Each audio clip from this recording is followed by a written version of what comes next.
Hello guys. Last video में हम लोगों ने डिस्कस किया था up to software system software and operating system तक। उसमें डिस्ट्रीब्यूटेड सिस्टम हम लोगों ने मिस कर दिया था। Distributed system is a kind of कि आप मतलब मल्टीपल प्लेसेस पे सिस्टम डिस्ट्रीब्यूटेड है, सिस्टम पड़ा हुआ है और how to actually how they interact. तो उसमें ऑपरेटिंग सिस्टम जो भी है उसके बारे में हम लोग पढ़ेंगे। ओके, तो नेक्स्ट आते हैं सॉफ्टवेयर इंजीनियरिंग पे। सॉफ्टवेयर इंजीनियरिंग से क्वेश्चंस आते हैं, ज़्यादातर क्वेश्चंस मैक्सिमम क्वेश्चन मतलब पूछे जाते हैं, लगभग 5-6 क्वेश्चन टच होते ही होते हैं। तो इसमें है कि आप SDLC के बारे में पूछेंगे, एजाइल प्रोसेस मॉडल्स के बारे में पूछेंगे, वाटरफॉल के बारे में पूछेंगे, आइटरेटिव के बारे में पूछेंगे और RAD के बारे में पूछेंगे, rapid application development and all.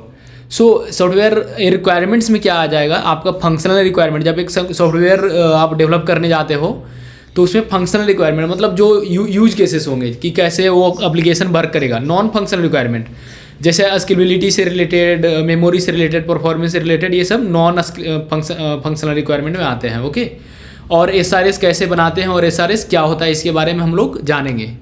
Designing में आपका कपलिंग एंड कोहेजन मेनली आ जाता है।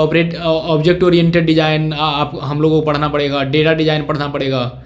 सो ये सब और यूजर इंटरफेस डायग्राम्स के बारे में हम लोग जानेंगे। सॉफ्टवेयर क्वालिटी चेक्स के बारे में भी हम लोग जानेंगे कि सॉफ्टवेयर जब आपने कर लिया उसके बाद उसका क्वालिटी चेक होता है, that is also known as QA, quality assurance, जो QA लोग करते हैं। ओके, देन एस्टिमेशन की कितना प्रोजेक्ट बनाने में कितना समय लगा, कितना कोकोमो मॉडल के बारे में हम लोग मेनली यहाँ पढ़ेंगे। लाइन ऑफ कोड निकालना, ये सब FP बेस्ड एस्टिमेशंस, ये सब हम लोग पढ़ेंगे। ओके, सॉफ्टवेयर टेस्टिंग के बारे में पढ़ेंगे। टेस्टिंग से क्वेश्चन आ जाते हैं, 1-2 क्वेश्चन तो आई थिंक आ ही जाते हैं। वेरिफिकेशन एंड वैलिडेशन क्या होता है, एरर क्या होता है, फॉल्ट क्या होता है, बग क्या होता है, फेलियर क्या होता है, यूनिट एंड इंटीग्रेशन टेस्ट के बारे में, white box black box testing के बारे में आते हैं, रिग्रेशन टेस्ट के बारे में। टेस्टिंग भी थोड़ा इंपॉर्टेंट चीज़ है, इससे क्वेश्चंस आते हैं और थ्योरेटिकली हमें जानना चाहिए। पूरा का पूरा सॉफ्टवेयर इंजीनियरिंग ही पूरा का पूरा थ्योरेटिकल कॉन्सेप्ट है और अच्छा मतलब अगर आप जानोगे ना तो आपको, अगर आप इंडस्ट्री में हो तो आपके लिए अच्छा ही है। ओके, तो आप नेक्स्ट थिंग पर आते हैं। Next unit is that is the data structure and algorithm. So data structure algorithm में हम लोग को सबसे पहले पढ़ना होगा एरे। हम लोग पहले टाइम कम्प्लेक्सिटी पढ़ेंगे डेटा स्ट्रक्चर एंड एल्गोरिदम में। Time complexity that is the most important. Okay, the time complexity से मैक्सिमम क्वेश्चन बार बार रहते हैं और उसका मास्टर थ्योरम हम लोग पढ़ लेंगे। ओके, मास्टर थ्योरम से मैक्सिमम क्वेश्चन अटेम्प्ट कर जाएंगे आपका। तो देन डेटा स्ट्रक्चर में एरे के बाद matrix that is the 2D array, stacks and Q के बारे में आते हैं, प्रायोरिटी क्यू के बारे में, लिंक लिस्ट के बारे में हम लोग पढ़ेंगे, how to implement link list using pointers, tree के बारे में पढ़ेंगे, फॉरेस्ट के बारे में पढ़ेंगे, बाइनरी ट्री के बारे में पढ़ेंगे, थ्रेडेड बाइनरी ट्री के बारे में पढ़ेंगे, बाइनरी BST के बारे में पढ़ेंगे हम लोग। मतलब पूरा का पूरा डेटा स्ट्रक्चर यहाँ पे कवर हो जाएगा। हम लोग डेटा स्ट्रक्चर एक सब्जेक्ट जब स्टार्ट करेंगे तब हम लोग ये पढ़ेंगे। तो टाइम कम्प्लेक्सिटी के बारे में मैंने डिस्कस भी किया, तो ये पूरा का पूरा time asymptotic notations like big of N, theta, omega, ये सब के बारे में हम लोग पढ़ेंगे। Design techniques.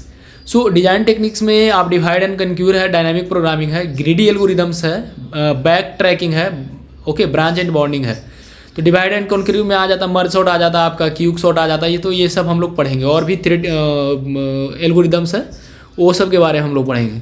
ग्राफ एल्गोरिदम के बारे में हम लोग पढ़ेंगे, BFS, DFS, shortest path, Dijkstra, Kruskal's, Prim's, ये सब के बारे में पढ़ेंगे हम लोग। मिनिमम स्पैनिंग ट्री हम लोग फाइंड करना सीखेंगे। ओके, कम्प्लेक्सिटी क्लासेस भी दे रखा है, तो हम लोग ये थ्योरेटिकल, हालांकि ये थ्योरेटिकल कॉन्सेप्ट है। Polynomial class, non polynomial class के बारे में, NP कंप्लीटनेस एंड रिड्यूसिबिलिटी के बारे में हम लोग पढ़ेंगे। ओके, सेलेक्टेड टॉपिक्स के बारे में दे रखा है, तो ये KMP एल्गोरिदम वगैरह ये सब पूरा एल्गोरिदमिक टॉपिक है।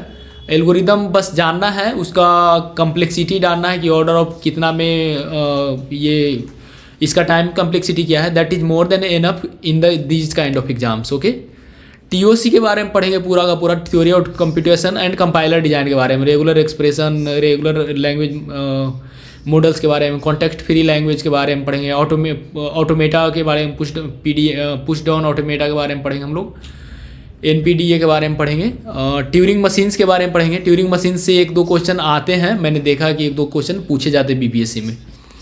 हाँ, कंपाइलर डिजाइन से भी एक क्वेश्चंस आ ही जाते हैं, सिंटैक्स एनालिसिस के बारे में, पूरा कंपाइलर डिजाइन का फेसेस क्या है वो सब हम लोग देख लेंगे, तो ये कवर हो जाएगा। Okay, the next thing is that data communication and computer network, unit 9। तो डेटा कम्युनिकेशन के बारे में पढ़ेंगे, how data is communicating between two devices.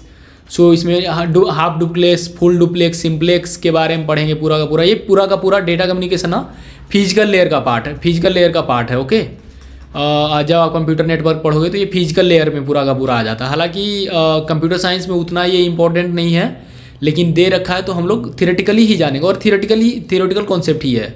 और अगर इसमें प्रॉब्लम्स भी आएंगे तो इजी प्रॉब्लम्स आएंगे। देन कंप्यूटर नेटवर्क्स आता है, नेटवर्क टोपोलॉजीज़ के बारे में पढ़ेंगे, लोकल एरिया नेटवर्क, लैन वैन, जो भी man, metropolitan area network, wireless network, internet के बारे में पढ़ेंगे। नेटवर्क मॉडल्स है, OSI मॉडल है, अपने पास TCP/IP प्रोटोकॉल सूट्स है, तो ये सब के बारे में हम लोग पढ़ेंगे। Functions of OSI and TCP/IP layers, तो इसमें जितने भी आएंगे सब आपका बोल सकते हो कि ये जितना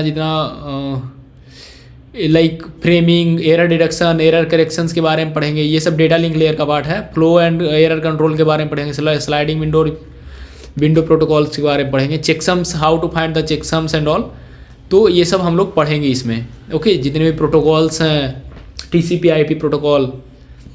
the next thing is that world wide web, WWW के बारे में पढ़ेंगे। इससे क्वेश्चंस आ जाते हैं। ये नथिंग बट एक्चुअली ये बात कर रहा है एप्लीकेशन लेयर का। Okay, application layer of the OSI,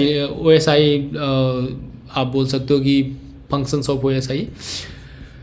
the next thing is network security. Network security से क्वेश्चंस आ सकते हैं, क्रिप्टोग्राफी क्वेश्चन आ सकते हैं, सीक्रेट की एल्गोरिदम्स क्या है, प्राइवेट की पब्लिक की एल्गोरिदम्स क्या है, हाइब्रिड इंक्रिप्शंस क्या है, ये सब हाइब्रिड इंक्रिप्शन डिक्रिप्शंस के बारे में पूछ सकते हैं, फायरवॉल के बारे में पूछ सकते हैं, VPN के बारे में पूछ सकते हैं आपसे, मोबाइल टेक्नोलॉजी के बारे में पूछ सकते हैं। इसमें उतना आता नहीं है, लेकिन हम लोग कवर कर लेंगे, थियोरेटिकल कॉन्सेप्ट ही है ये, बिल्कुल ये सब बिल्कुल थियोरेटिकल कॉन्सेप्ट है।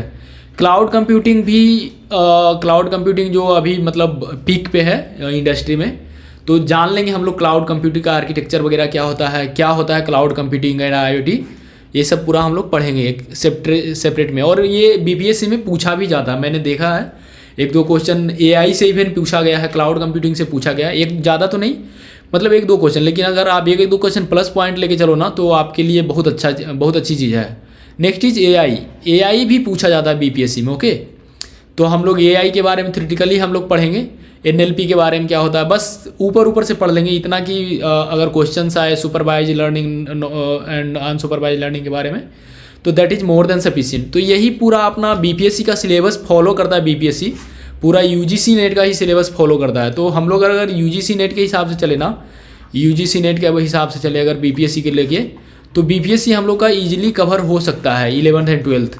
इवन अगर आप तैयारी करो 9th एंड 10th वाला, तो भी आप इसको फॉलो कर सकते हो, इस लेक्चर्स को देख सकते हो मेरे, तो आप काफ़ी इजीली, मतलब जब आप अगर बच्चों, क्योंकि आप you are going to teach the students, right, you are not going to just pass the exam, आपको चीज़ें पढ़नी होगी, आपको चीज़ें जाननी होगी। तो अगर आप जानते हैं तो बच्चे के सामने आप अच्छे से चीज़ें एक्सप्लेन कर पाओगे। ओके गाइज, देन हम लोग जब नया प्लेलिस्ट नया सब्जेक्ट स्टार्ट करेंगे तो we will meet then again. Okay, thank you.